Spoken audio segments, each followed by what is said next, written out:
Hello दोस्तों, जय हिंद। तो आप देख सकते हैं आज हम पेपर लेकर आए यूपी पेट का। ठीक है, ये यूपी पेट का प्रीवियस ईयर पेपर है, यानी कि अभी एक ही साल यूपी पेट हुआ है जो कि 2021 में हुआ। आप देख सकते हैं बेटा 2021 लिखा हुआ है 21। तो आइए हम इस पेपर को देखते हैं अच्छे मतलब ध्यानपूर्वक। ये देख सकते हैं यहाँ पे टाइमिंग दिया हुआ है 2 घंटे। यहाँ टाइमिंग दिया 2 घंटे और इसका मैक्सिमम मार्क्स है 100, यानी कि 2 घंटे टाइमिंग होती है और जो कितने मार्क्स का होता है 100 मार्क्स के होते हैं 100 क्वेश्चन। इसके नीचे यहाँ पे कुछ निर्देश दिए हुए हैं, आप इसको पढ़ सकते हैं। ठीक है, और मैं एक बार दिखा देता हूँ अच्छे से, उसके बाद मैं ज़्यादा टाइम ना लेते हुए फिर वीडियो की ओर चलता हूँ। इनके क्वेश्चंस को हम देखते हैं। तो ये आप निर्देश थे, आप इनको देख लीजिएगा। अब आइए हम इनके क्वेश्चंस पे चलते हैं। तो हम इसका पहला प्रश्न देखते हैं जो कि आपके सामने हिंदी और इंग्लिश दोनों में दिया हुआ है। भारत में शासन करने वाले दिए गए शासकों काल क्रमानुसार सही क्रम बताइए। मतलब सही क्रम क्या है। तो व्हाट इज द करेक्ट बताना है, इसमें क्या करेक्ट है जो कि भारत पे शासन किए काल के अनुसार सही क्रम क्या है। तो ऑप्शन पहले नंबर पे दिया है शेर शाह सूरी, दूसरे नंबर पे दिया है अखबार, तीसरे नंबर पे दिया है अलाउद्दीन खिलजी और चौथे नंबर पर दिया है इल्तुतमिश। तो हमें इसको सही बताना है। तो पहला ऑप्शन हम देखते हैं, देख सकते हैं पहला ऑप्शन है चौथा, इल्तुतमिश से स्टार्ट हो रहा है, जो कि बिल्कुल गलत है। मतलब ये तो इल्तुतमिश से स्टार्ट हुए तो सही है, लेकिन इसके बाद जस्ट तुरंत एक दे दिया शेर शाह सूरी। तो इल्तुतमिश के बाद आपको बता दूँ अलाउद्दीन खिलजी आए थे, ना कि शेर शाह सूरी आए थे। तो ये पहला आपका रॉन्ग हो जाएगा। दूसरा देखिए इल्तुतमिश हैं चौथे पे, लेकिन तीसरे में अलाउद्दीन खिलजी हैं और अलाउद्दीन खिलजी के बाद शेर शाह सूरी आए थे। तो एक में देखिए तो शेर शाह सूरी हैं और लास्ट में ये क्या अकबर हैं। तो हमारा इसका राइट आंसर हो जाएगा ऑप्शन नंबर बी। इसी के साथ अपने नेक्स्ट प्रश्न को देखते हैं, यानी कि नेक्स्ट क्वेश्चन को देखते हैं। निम्न में से कौन से संत शिवाजी के समकालीन थे। जी हाँ, निम्न में से कौन से जो संत थे जो शिवाजी के समकालीन थे। पहला ऑप्शन है तुकाराम, बी है चैतन्य, सी है नामदेव और डी है शंकराचार्य। तो मैं बता दूँ शिवाजी के जो समकालीन थे वो थे तुकाराम जी। तो इसका राइट आंसर हो जाएगा ए तुकाराम। इसी के साथ हमारा थर्ड क्वेश्चन है, यानी तीसरा प्रश्न है, बंगाल के प्रथम गवर्नर जनरल कौन थे। बंगाल के प्रथम गवर्नर जनरल कौन थे। Option number A lord Clive, option number B lord Warren Hastings, option number C lord Lytton या option number D lord Ripon. तो आपको बताना है who was the first governor general of Bengal. तो मैं बता दूं बंगाल के जो फर्स्ट गवर्नर जनरल थे आप सभी को पता होगा वारेन हेस्टिंग्स था, यानी lord Warren Hastings, option number B. अब इसी के साथ हमारा चौथा प्रश्न है, देख सकते हैं चरक संहिता संबंधित है। जी हाँ, चरक संहिता इज वर्क ऑन, किससे संबंधित है ये चरक संहिता। ऑप्शन नंबर ए राजनीति, ऑप्शन नंबर बी चिकित्सा या ऑप्शन नंबर सी वास्तुकला या ऑप्शन नंबर डी गणित यानी कि मैथ। तो मैं बता दूं जो चरक है ये चिकित्सा संबंधित है। ठीक है, तो इसका राइट आंसर होगा ऑप्शन नंबर बी जो कि मेडिसिन है। तो इसका राइट आंसर हो जाएगा चिकित्सा। अब इसी के बाद अपना हम पांचवा प्रश्न देखते हैं, क्वेश्चन नंबर 5। निम्न में से कौन सा जोड़ा सही नहीं है। तो बहुत लोग जल्दी जल्दी में सही है पढ़ के लगा देते हैं, लेकिन इसमें ध्यान से हमको प्रश्न को पढ़ना चाहिए। पूछा है सही नहीं है, तो आइए पहले हम जोड़े को देखते हैं। तो देख सकते हैं option number A BC 261 Kalinga युद्ध, ऑप्शन नंबर बी AD 78 में संघ संवत की शुरुआत, ऑप्शन नंबर सी AD 622 मुस्लिम युग की शुरुआत, option number D AD 1709 Aurangzeb की मृत्यु। तो इसमें से कौन सा जोड़ा सही नहीं है। तो मैं बता दूं ऑप्शन नंबर जो ए है, देख सकते हैं BC 261 कलिंग युद्ध, ये बिल्कुल आपका सही है। ठीक है, और इसमें से पूछा कौन सा सही नहीं है हमें बताना है, तो ऑप्शन नंबर बी भी आपका सही है। इसमें ऑप्शन नंबर डी जो औरंगजेब की मृत्यु हुई थी वो 1700 AD 1709 में नहीं हुई थी। ये आपका गलत है। इसका राइट आंसर हो जाएगा AD 1709 औरंगजेब की मृत्यु। इसी के साथ अपना नेक्स्ट प्रश्न आइए हम देखते हैं, इनमें से किसे भारत के ग्रैंड ओल्ड मैन के नाम से जाना जाता है? Who among the following is known as the grand old man of India? Option number A Dada Bhai Naoroji, option number B WC Banerjee, या option number C Firoz Shah Mehta, या option number D Surendra Nath Banerjee. तो मैं बता दूं, इसका राइट आंसर होगा ऑप्शन नंबर ए, क्योंकि दादा भाई नौरोजी जी को ग्रैंड ओल्ड मैन के नाम से जाना जाता था, जो कि आप जानते होंगे। तो आप देख सकते हैं यूपी पेट में कितने इजी क्वेश्चंस पूछे गए हैं, आगे भी और हार्ड भी हैं। तो मैं बता दूं, इसमें 70% क्वेश्चंस ऐसे होते हैं जो कि आपने सुना होगा, पढ़ा होगा, तो आपको ये चिंता करने की बात नहीं है। ये पेपर बहुत आसान आता है, अगर आप थोड़ा सा ध्यान दे दें तो आपका ये पेपर बहुत ईजिली निकल सकता है। अगर आपको तैयारी करने के लिए कोई किताब चाहिए, कोई प्रैक्टिस सेट लगाना चाहते हैं, तो मैं आपको आइडियाज़ दूंगा। आप दृष्टि का ले सकते हो, क्योंकि इसकी पिछली बार जो एग्ज़ाम हुआ था उसमें जो दृष्टि के प्रैक्टिस सेट थे उससे बहुत ज़्यादा क्वेश्चंस फंसे गए थे। लेकिन आप प्रैक्टिस सेट लाते तो हो, लेकिन आपका पढ़ने का मन नहीं करता। तो आइए नेक्स्ट प्रश्न देखते हैं। क्वेश्चन नंबर 7, सन 1915 और 16 में किसके नेतृत्व में 2 होम रूल लीग शुरू हुई? यानी 2 होम रूल लीग शुरू हुई, वो किसके लीडरशिप में शुरू हुई, किसके अंडर में ये शुरू हुआ? तो ऑप्शन नंबर ए है एनी बेसेंट और Lokmanya Tilak, option number B तिलक और लाला लाजपत राय, या ऑप्शन नंबर सी तिलक और बिपिन चंद्र पाल, या ऑप्शन नंबर डी तिलक और अरविंद घोष। तो मैं बता दूं, इसका राइट आंसर है ऑप्शन नंबर ए एनी बेसेंट और लोकमान्य तिलक जी के नेतृत्व में 1915-1916 में 2 होम रूल लीग शुरू हुई थी। तो इसका राइट आंसर ऑप्शन नंबर ए। तो हमारा नेक्स्ट क्वेश्चन है, निम्न का मिलान करें। ऑप्शन नंबर ए ब्राह्म समाज का मिलान किससे होगा, यानी किससे रिलेटेड है?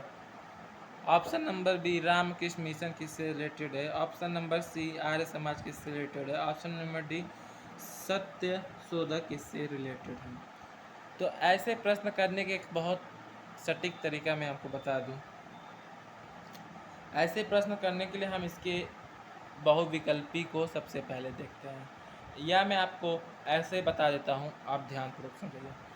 आर्य समाज का संबंध यानी कि किससे है, और रामकृष्ण मिशन का संबंध किससे है, और ब्रह्म समाज या सत्यशोधक समाज जो भी समाज, इनके पहले हम यहीं पे मिला लेते हैं।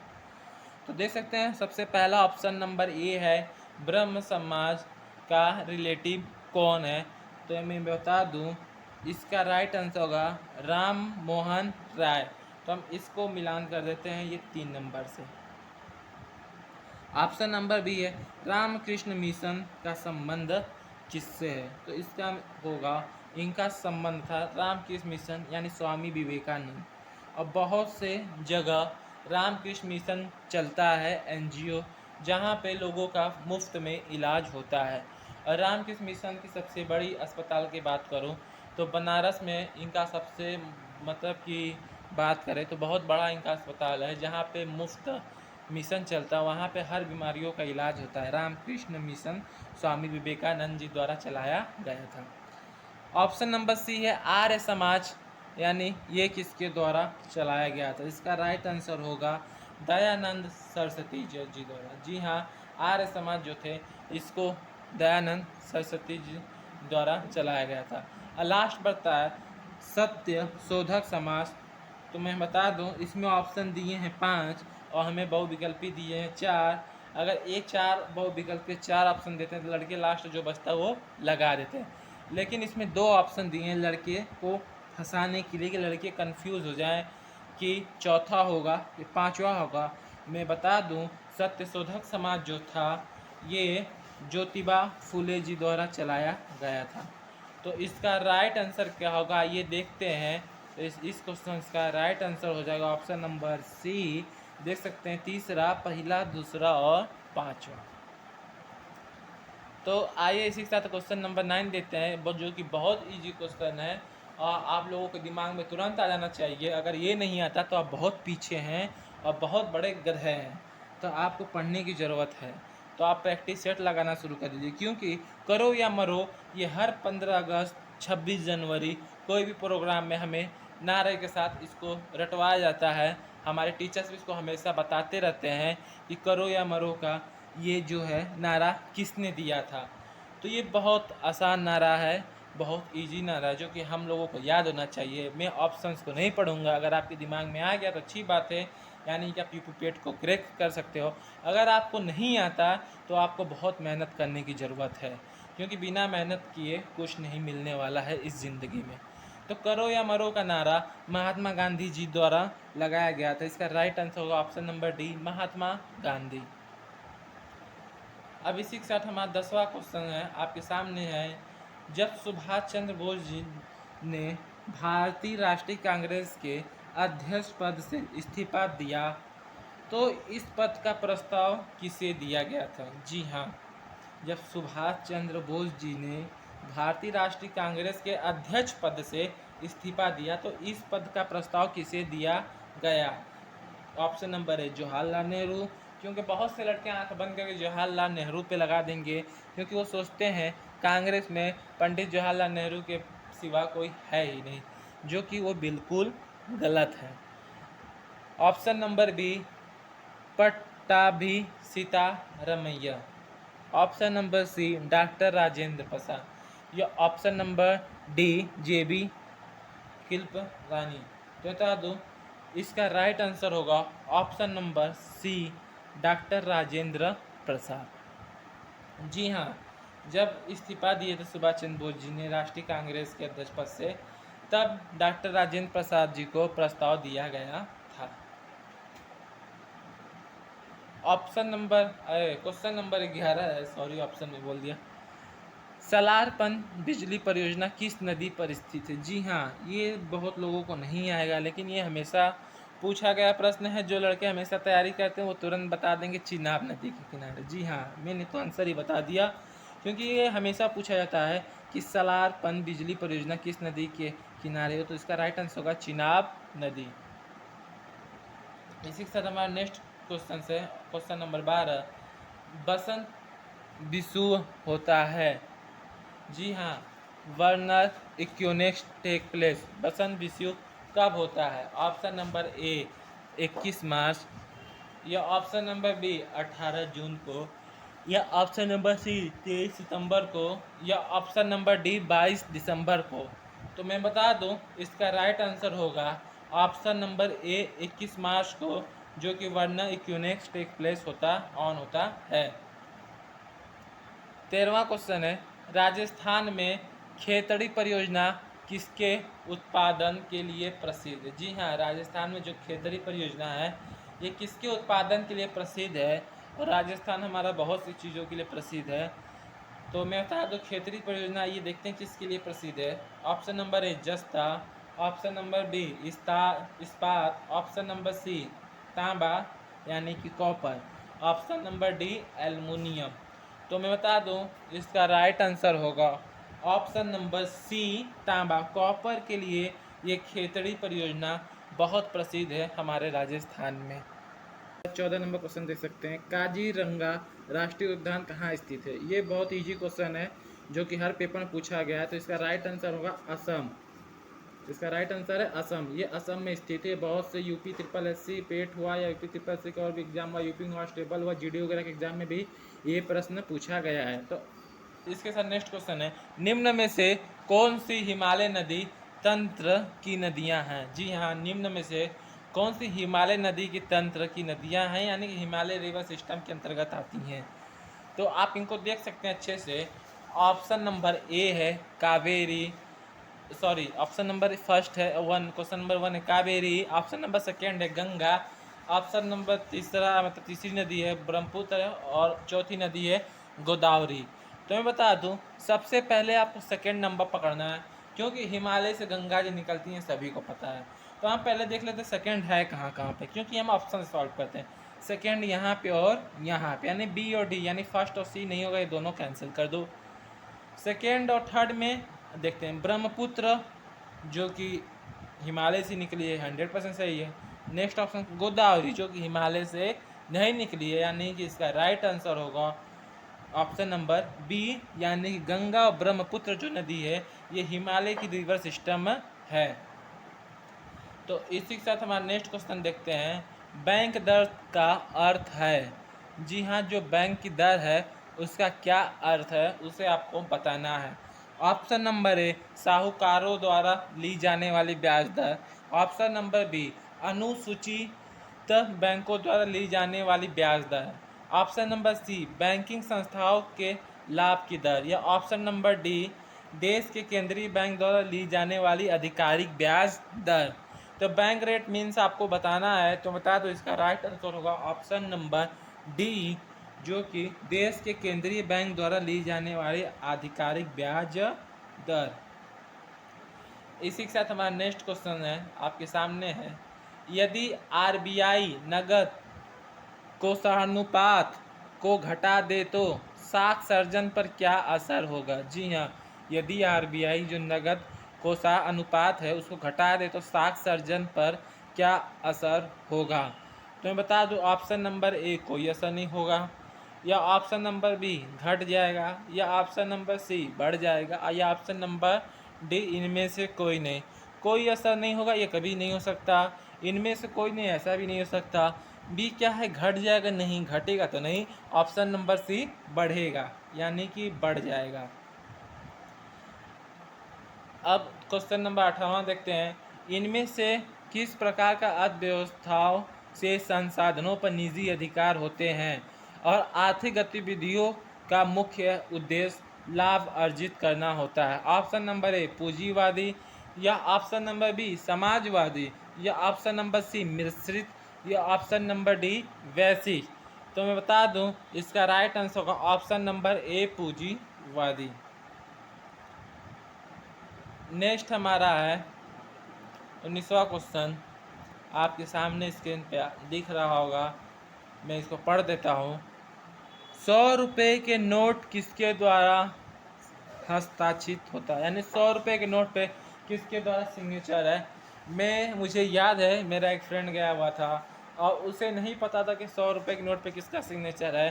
संयोगवश उसने अपने पॉकेट में 100 का नोट रखा था और उसने तुरंत निकाला और तुरंत सिग्नेचर देखा और उसको टिक कर दिया, तो उसका आंसर सही हो गया। ठीक है, अगर यहीं पे नाम पूछ दिया होता तब उसे पछताना पड़ता। तो मैं बता दूं, 100 रुपये के नोट पे आरबीआई गवर्नर के सिग्नेचर होते हैं। सॉरी, उसमें उसने वहाँ पे उस टाइम नोट पे नाम पूछा हुआ था, उस क्वेश्चन में दूसरा पेपर कोई देने गया था उसमें नाम पूछा था, लेकिन इस पे आपको पूछा है आरबीआई गवर्नर के या भारत के राष्ट्रपति के या वित्त मंत्री के या वित्त सचिव को। बता दूं, आरबीआई गवर्नर के सिग्नेचर होते हैं 100 रुपये के नोट पे। फेमा का पूर्ण रूप क्या है? What is the full form of FEMA? Funds exchange media agency, या फॉरेन एक्सचेंज मैनेजमेंट एक्ट, या finance and export management association, या option number D, foreign export market agency. तो आपको बताना है फेमा का फुल फॉर्म क्या है। तो बता दूँ इसका राइट आंसर होगा option number B, foreign exchange management act, यानी ये होगा ऑप्शन नंबर बी। इसी के साथ है 21वां क्वेश्चन, भारत के संविधान में जन स्वास्थ्य एवं स्वच्छता किस में शामिल है, यानी किस सूची में शामिल है। The public health and sanitation is the include in constitution of India in. तो ऑप्शन नंबर है राज्य सूची, यानी स्टेट लिस्ट। या ऑप्शन नंबर बी, समवर्ती सूची, यानी कि कंक्यूरेंट लिस्ट। या ऑप्शन नंबर सी, संघ सूची, यानी यूनियन लिस्ट। या option number D, none of this, यानी इसमें से कोई नहीं। तो मैं बता दूं, जो भारत के संविधान में जन स्वास्थ्य एवं स्वच्छता को लेकर शामिल हुआ है वो किस सूची में है, तो वो राज्य सूची में है, यानी स्टेट लिस्ट में ये शामिल हुआ है। अब इसी के साथ हमारा 22 क्वेश्चन है, भारत में पंचायती राज व्यवस्था किसके अंतर्गत आती है। जी हाँ, किसके अंतर्गत रखी गई है आती है, दोनों एक ही बात है। ऑप्शन नंबर ए मूल अधिकार यानी कि फंडामेंटल राइट्स, या ऑप्शन नंबर बी मौलिक कर्तव्य फंडामेंटल ड्यूटीज, या ऑप्शन नंबर सी राजनीति के निर्देशक तत्व, या ऑप्शन नंबर डी इनमें से कोई नॉन ऑफ दिस। तो Panchayati Raj system in India is laid down under, किसके अंडर में आता है तो बता दूँ, ये आपका आता है राजनीति के निर्देश तत्व यानी directive principle of state policy, यानी ऑप्शन नंबर सी। अब इसी के साथ हमारा ये देख सकते हैं 23वां क्वेश्चन आपके सामने आ गया, स्क्रीन पे आपको दिखाई दे रहा होगा। शिक्षा का अधिकार एक मौलिक अधिकार है जो किस संबंधित है, यानी किससे संबंधित है। Right to fundamentals of education right व which is related to. Option number A article 21A, या ऑप्शन नंबर बी आर्टिकल 19, या option number C article 29 and 30, या option number D none of this, यानी कि इनमें से कोई नहीं। तो मैं बता दूं ये आपका आंसर होगा ऑप्शन नंबर ए, जो कि शिक्षा का मौलिक अधिकार आता है वो किसके अंदर आता है, आर्टिकल 20A के अंदर, यानी 21A के अंदर आता है, यानी इसका राइट आंसर होगा आर्टिकल 21A। इसी के साथ हमारा नेक्स्ट क्वेश्चन है, निम्न में से किसने संविधान सभा के उद्देश्य प्रस्ताव रखा। जी हाँ, जो निम्न नाम है, जैसे option number A Jawaharlal Nehru, option number B Mahatma Gandhi, या option number C BR Ambedkar, या option number D BN Rao. तो इन चारों में से किसने संविधान सभा में उद्देश्य प्रस्ताव रखा, तो मैं बता दूं वो थे हमारे पंडित जवाहरलाल नेहरू जी थे, ऑप्शन नंबर ए। अब इसी के साथ हमारा नेक्स्ट प्रश्न है, भारतीय संविधान के किस अनुच्छेद में अल्पसंख्यकों के हित निहित है। ऑप्शन नंबर ए अनुच्छेद 21, या ऑप्शन नंबर बी अनुच्छेद 24, या ऑप्शन नंबर सी अनुच्छेद 29, या इनमें से कोई नहीं नॉन ऑफ दिस। तो मैं बता दूं अनुच्छेद 29 के अंदर रखा गया है, जो कि आर्टिकल्स नंबर 29 है, option number C is the right answer. 26 हमारा है, ठोस चालक को में धारावाहक होता है। Current carriers in solid conductor are. ये देख सकते हैं ये आपका क्वेश्चन चेंज हो गया, यानी जीएस के क्वेश्चंस खत्म हो गए। ये अब आपका फिजिक्स और केमिस्ट्री साइंस से रिलेटेड 5 क्वेश्चंस आते हैं, जो कि उनमें से है। तो ये एक क्वेश्चन मैं बस बता दूंगा, ठीक है, क्योंकि इनकी मैं अलग से वीडियो डालने वाला हूँ।